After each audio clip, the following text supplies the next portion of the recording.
OU opened the game in double tight here, and we're initially showing a cover 2 shell on defense. Um, as we get closer to the snap, you'll see that we walk up another defender to give us a 5 on the line look.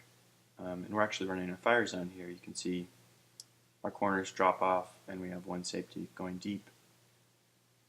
Gideon's coming down here to fill one of the hot zones.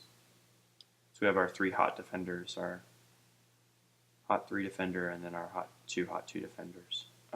OU is just running a 2-man route here. They're running out routes, and they're able to turn this into a big gain. Really, this should just be about a 12-yard gain here. Diggs takes a bad angle, and then Broyles is able to get loose.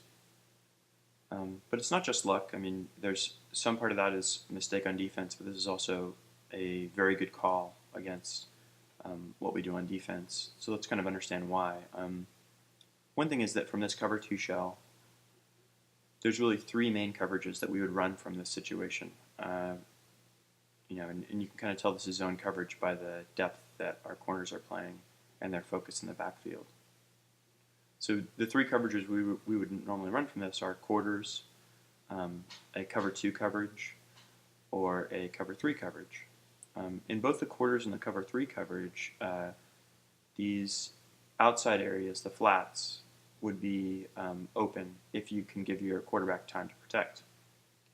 The intent of a fire zone, what we're running here, is sort of pressure the quarterback early, force him into a quick throw, and then have your coverage jumping those quick throws.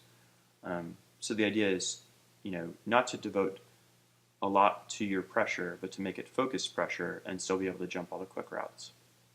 What creates problems for the fire zones is if you can protect the quarterback for a long period of time. So OU runs max protect here and only runs these 2-man routes, and they work exclusively in the flats, which basically negates our 3 underneath defenders, these 3 hot defenders. So one other thing that kind of creates a problem here for us is the fact that Gideon, you can see he's coming toward the line off the snap here. Now his responsibility on this play is this tight end. And as the hot 2 defender, that's the number 2 receiver on this side, he's supposed to protect against any hot routes from this receiver. But with the receiver staying in the protection, what he should be doing is dropping along the seam, keeping his eyes on the quarterback, and then breaking late in the flats. Once his aiming point is outside of Gideon, Gideon should be breaking outside. Instead, he doesn't start breaking outside until the ball is already halfway to the receiver.